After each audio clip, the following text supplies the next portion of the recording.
Hi viewers, আসসালামু আলাইকুম। আসলে আজকে আমি যে ভিডিওটা করার উদ্দেশ্য হলো মানুষের জীবনের কিছু লাইফের সিদ্ধান্ত নিয়ে আসলে এই ভিডিওটা করা।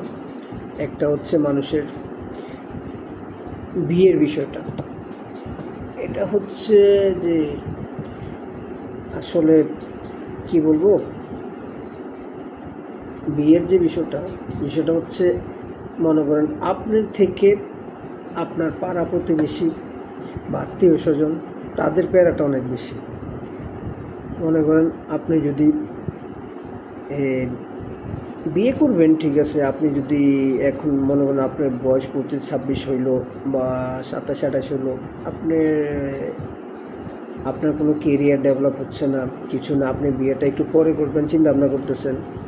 যদি দেখেন যে আপনার ছোটো কেউ বিয়ে করে ফেলছে বা তারও ছোটো কেউ করে বলছেন, তারপর হয় কি, আপনার ধরেন আপনার এলাকার যারা আছে, আপনার ফ্রেন্ড সার্কেল, বন্ধুবান্ধব, ধরেন ছোটো ভাই বাদার, ধরেন এলাকাবাসী, প্রতিবেশী, তারা কি করবে, ধরেন আপনাকে এবার খোঁচাবে যে ওই তোমার ছোটো, ওই তো বিয়ে করে ফেললো, ওই যে আরেকজন বিয়ে করে ফেললো, বাচ্চা কাচ্চা হইলো, তুমি কেন বিয়ে করতেছো না, কি সমস্যা, কবে করবা, কি হ্যান ত্যান, যাচ্ছে অবস্থা।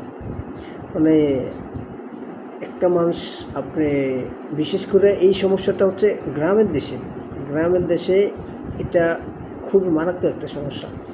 আসলে একটা মানুষ কখন বিয়ে করবে না করবে এটা তো ব্যক্তিগত, যে করবে তার সিদ্ধান্ত।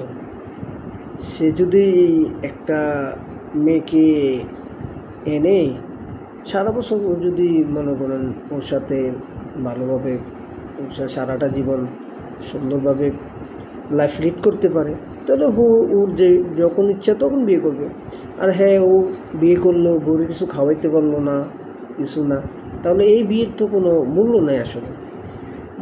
ধরেন বউর সাথে ঝামেলা হইতেছে, ওর ইনকাম নাই, ও বিয়ে করে ফেললো, এখন ওর সাথে বউর ঝামেলা হচ্ছে, ঝামেলার পর ঝামেলা, তো এই বিয়ের তো কোনো শান্তি নেই।